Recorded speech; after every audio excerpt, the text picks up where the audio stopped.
Chapter 45. Mormon Women of Martha Washington's Time. Aunt Rhoda Richards, wife of the first Mormon bishop, Honorable Women of Zion. The heroic conduct of the Mormon women in their eventful history is not strange, nor their trained sentiments of religious liberty exaggerated in the action of their lives. For it must not be forgotten that many a sister among the Latter-day Saints had lived in the time of the Revolution and had shown examples not unworthy of Martha Washington herself. Of course, those women of the Revolution are now sleeping with the just. For nearly 50 years have passed since the rise of the Church, but there are still left those who can remember the father of their country and the mothers who inspired the War of Independence. We have such an one to present in the person of Aunt Rhoda Richards, the sister of Willard, the apostle, and first cousin of Brigham Young. Scarcely had the British evacuated New York and Washington returned to his home at Mount Vernon when Rhoda Richards was born. She was the sister of Phineas, Levi, and Willard Richards, three of illustrious memory in the Mormon Church, was born August 8, 1784 at Hopkinton, Massachusetts, and now, at the advanced age of 93, thus speaks of her life and works. She says, "During the early years of my life I was much afflicted with sickness, but, through the mercies and blessings of my Heavenly Father, at the advanced age of nearly 93, I live, and am privileged to bear my individual testimony. That for myself I know that Joseph Smith was a true prophet of the living God, and that the work which he, as an humble instrument in the hands of God, commenced in this, the evening of time, will not be cut short, save as the Lord himself, according to his promise, shall cut short his work in righteousness." My first knowledge of the Mormons was gained through my cousin, Joseph Young, though I had previously heard many strange things concerning them. I lay on a bed of sickness, unable to sit up, when Cousin Joseph came to visit at my father's house. I remember distinctly how cautiously my mother broached the subject of the new religion to him. Said she, "Joseph, I have heard that some of the children of my sister, Abigail Young, have joined the Mormons. How is it?" Joseph replied, "It is true, Aunt Richards, and I am one of them." It was Sabbath day, and in the morning Cousin Joseph attended church with my parents, but in the afternoon he chose to remain with my brother William and myself at home. He remarked that he could not enjoy the meeting, and in reply I said, "I do not see why we might not have a meeting here." My cousin was upon his feet in an instant, and stood and preached to us, my brother and myself, for about half an hour, finishing his discourse with, "There, Cousin Rhoda, I don't know, but I have tired you out." When he sat down I remarked that meetings usually closed with prayer. In an instant he was on his knees, offering up a prayer. That was the first Mormon sermon and the first Mormon prayer I ever listened to. I weighed his words and sentences well. It was enough. My soul was convinced of the truth. But I waited a year before being baptized. During that time I read the books of the church and also saw and heard other elders, among whom was my cousin, Brigham Young, and my brothers, Phineas, Levi, and Willard, all of which served to strengthen my faith and brighten my understanding.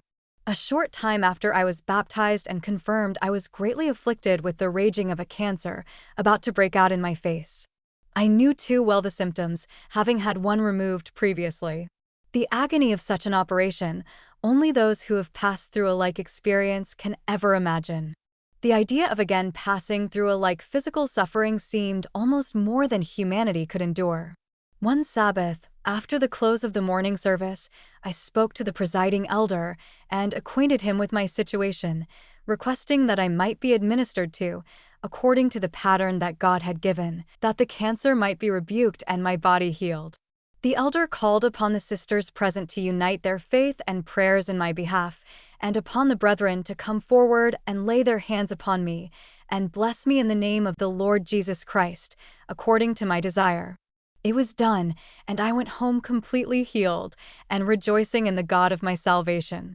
Many times have I since been healed by the same power, when, apparently, death had actually seized me as his prey. I would not have it understood, however, that I have been a weakly, sickly, useless individual all my life. Those who have known me can say quite to the contrary. Some of our ambitious little girls and working women would doubtless be interested in a simple sketch of some few things which I have accomplished by manual labor. When myself and my sisters were only small girls, our excellent mother taught us how to work, and in such a wise manner did she conduct our home education that we always loved to work, and were never so happy as when we were most usefully employed. We knit our own and our brothers' stockings, made our own clothes, braided and sewed straw hats and bonnets, carded, spun, wove, kept house, and did everything that girls and women of a self-sustaining community would need to do. The day that I was 13 years old, I wove 13 yards of cloth, and in 20 months, during which time I celebrated my 80th birthday, I carded 20 weight of cotton, spun 215 balls of candle wicking, and 200 run of yarn. Prepared for the weaver's loom, besides doing my housework, knitting socks, and making shirts for my boys, some of the sons of my brothers. I merely make mention of these things as samples of what my life work has been. I never was an idler, but have tried to be useful in my humble way, doing what my hands found to do with my might. I now begin to feel the weight of years upon me, and can no longer do as I have done in former years for those around me, but, through the boundless mercies of God, I am still able to wash and iron my own clothes, do up my lace caps, and write my own letters. My memory is good, and as a general thing I feel well in body and mind. I have witnessed the death of many near and dear friends, both old and young. In my young days I buried my first and only love, and true to that affiance, I have passed companionless through life, but am sure of having my proper place and standing in the resurrection, having been sealed to the prophet Joseph, according to the celestial law, by his own request, under the inspiration of divine revelation. A very beautiful incident is this latter, the memory of her early love, for whose sake she kept sacred her maiden life.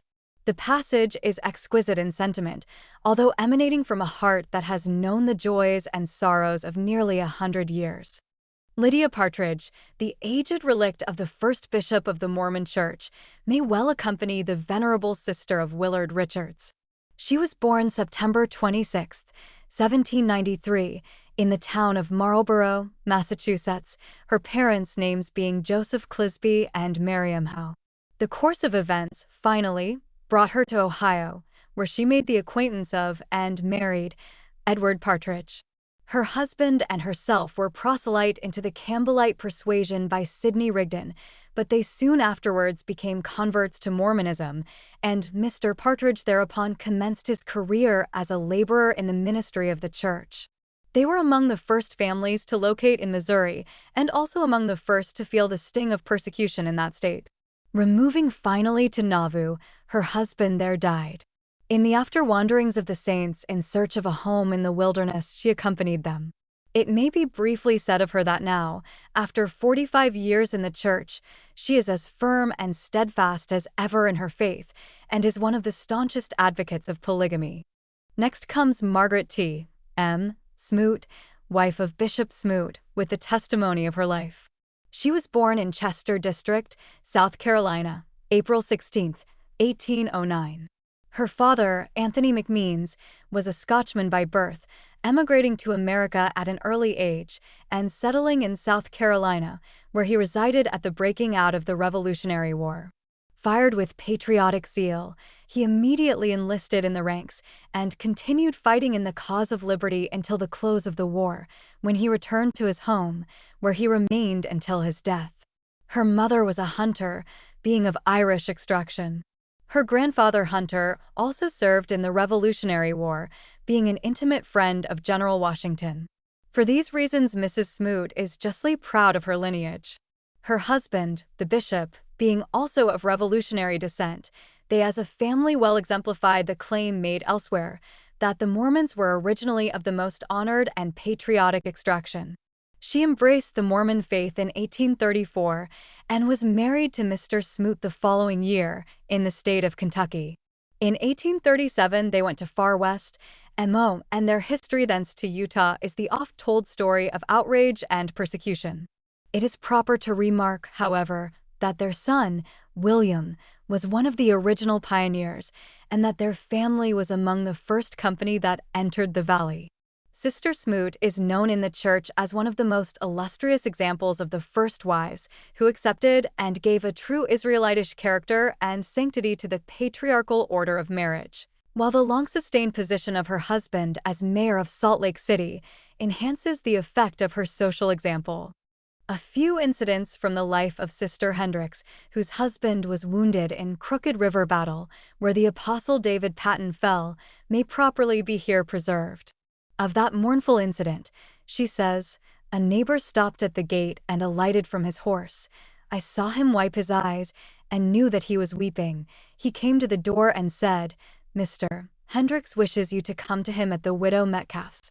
He is shot.' I rode to the place, 4 miles away, and there saw 9 of the brethren, pale and weak from their wounds, being assisted into the wagons that were to take them to their homes. In the house was my husband, and also David Patton, who was dying. My husband was wounded in the neck in such a manner as to injure the spinal column, which paralyzed his extremities. Although he could speak, he could not move any more than if he were dead. Mr. Hendricks lived until 1870, being an almost helpless invalid up to that time. Their son William was a member of the famous battalion. Mrs. H. still survives and is the happy progenitress of 5 children, 63 grandchildren, and 23 great-grandchildren. The wife of Bishop McCrae deserves remembrance in connection with an incident of the Battle of Nauvoo.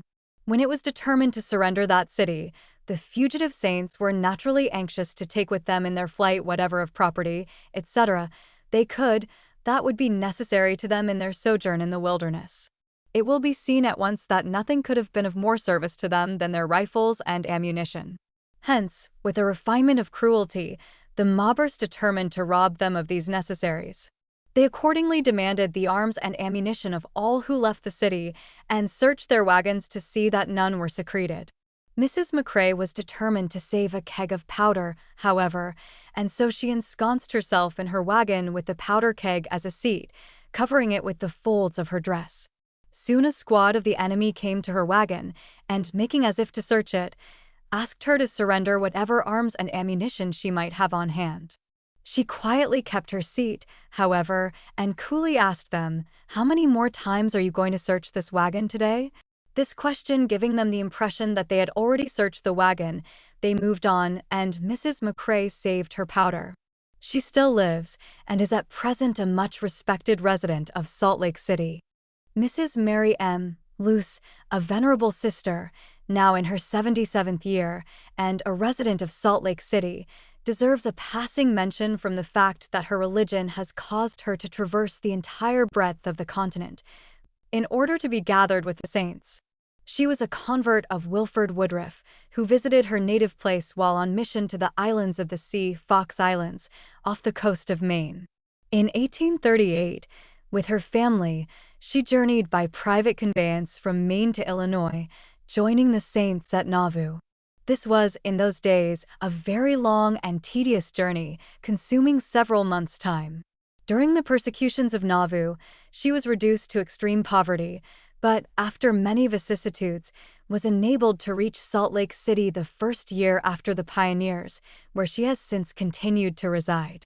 In her experience, she has received many tests and manifestations of the divine origin of the latter-day work, and testifies that these are the happiest days of her life.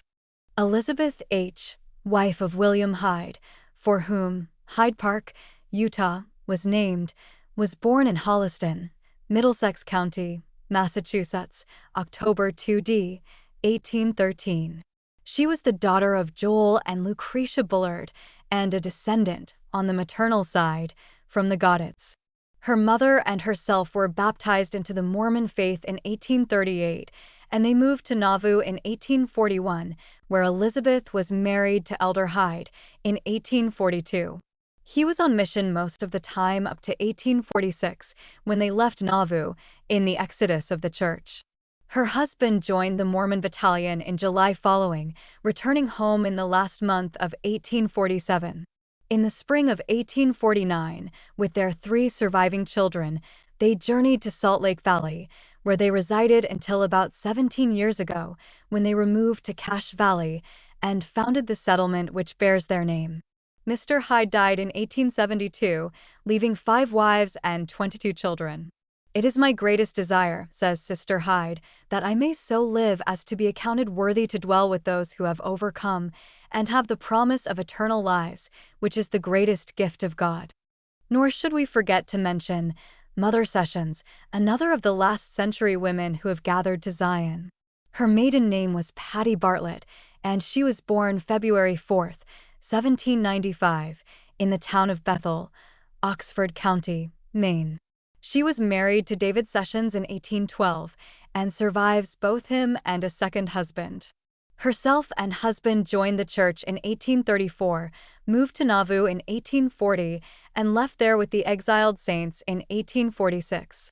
In the summer of 1847, they crossed the plains to the valley, Mrs. Sessions, although in her 53rd year, driving a 4-ox team the entire distance. Mother Sessions is a model of zeal, frugality, industry, and benevolence. When she entered the valley, she had but 5 cents, which she had found on the road. Now, after having given many hundreds of dollars to the Perpetual Emigration Fund, Tithing Fund, etc., and performing unnumbered deeds of private charity, she is a stockholder in the Z.C.M.I.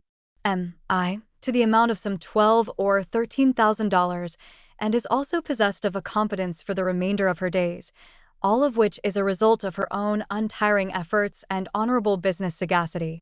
As a testimony of her life, she says, "I am now 82 years of age.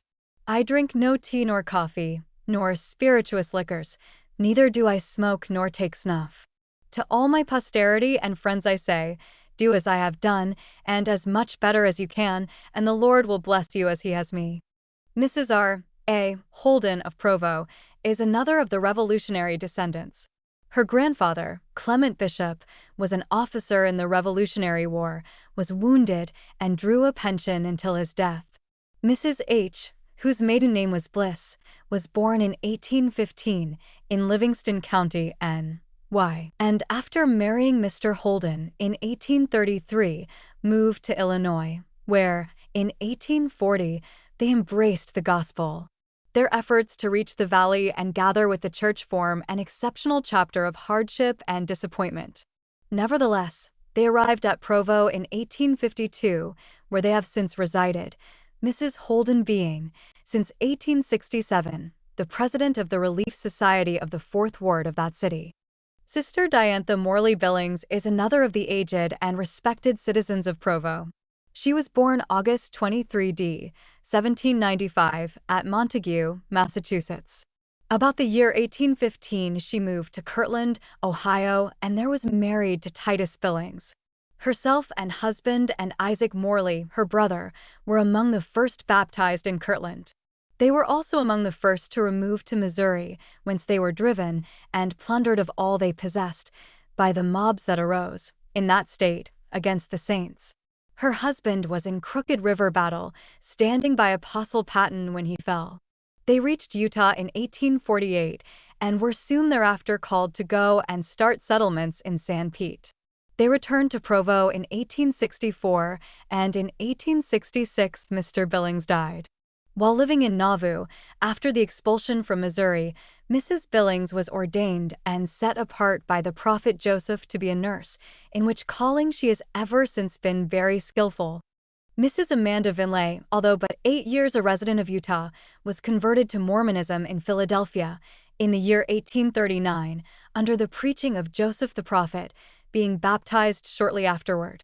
For 30 years the circumstances of her life were such that it was not expedient for her to gather with the church. She nevertheless maintained her faith, and was endowed to a remarkable degree with the gift of healing, which she exercised many times with wonderful effect in her own family. Journeying to Salt Lake City some 8 years since, on a visit merely, she has now fully determined to permanently remain, as the representative of her father's house, to do a work for her ancestry and posterity. Polly Sire Atwood, who died in Salt Lake City, October 16, 1876, is worthy of a passing notice because of her many good deeds in the service of God. She was another of the last-century women, being born in 1790 in Windham, Connecticut. Her parents were Asahel and Elizabeth Sawyer. Herself and husband, Dan Atwood, first heard the gospel in 1839 and were straightway convinced of its truth. They journeyed to Salt Lake in 1850. Here she displayed in a remarkable manner the works and gifts of faith, and was much sought after by the sick and afflicted, up to the day of her death, which occurred in her 86th year. It is worthy of mention that she was the mother of 3 men of distinction in the church: Millen Atwood, who was one of the pioneers, a missionary to England, captain of the first successful handcart company, and a member of the High Council; Minor Atwood, who was a missionary to South Africa and also a member of the High Council; and Samuel Atwood, who is one of the presiding bishops of the territory. In connection with Mother Atwood may also properly be mentioned her daughter-in-law, Relief C. Atwood, the wife of Millen, who received the gospel in New Hampshire in 1843 and in 1845 emigrated to Nauvoo. This was just before the expulsion of the church from that city, and in a few months she found herself in the wilderness. At winter quarters, after the return of the pioneers, she married Mr. Atwood, one of their number, and with him in 1848 journeyed to the valley.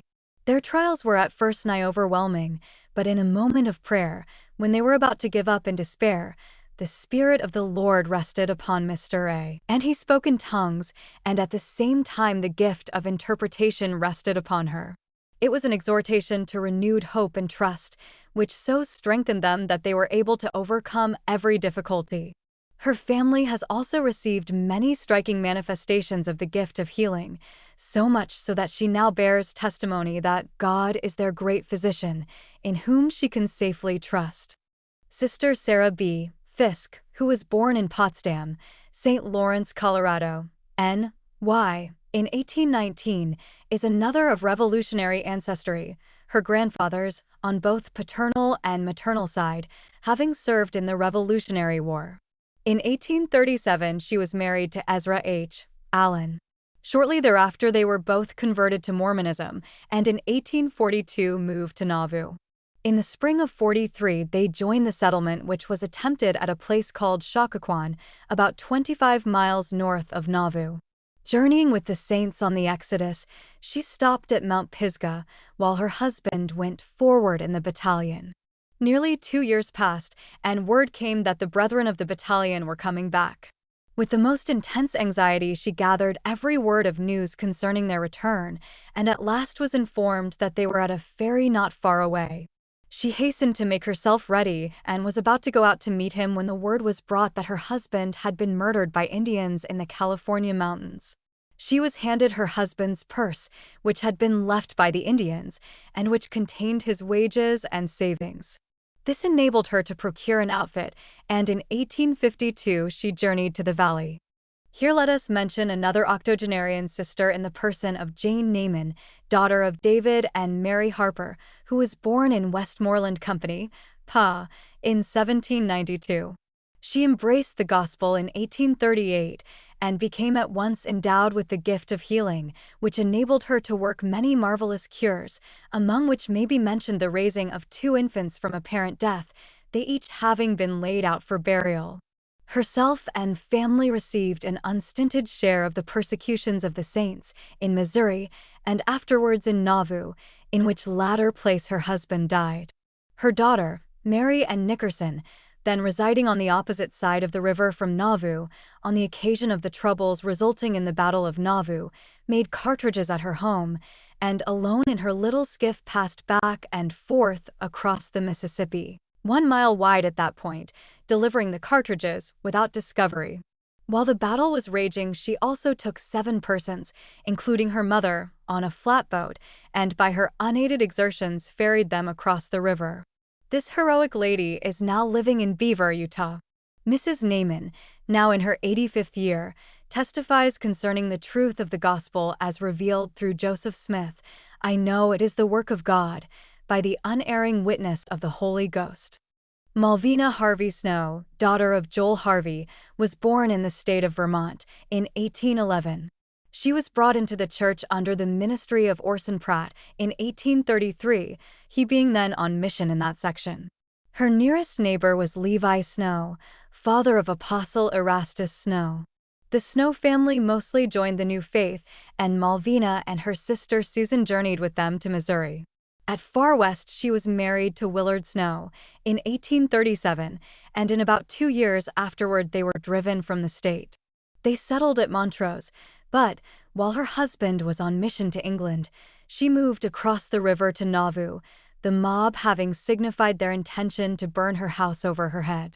In 1847, they started for Utah from Council Bluffs in the wake of the pioneers, arriving in the valley in the fall of that year.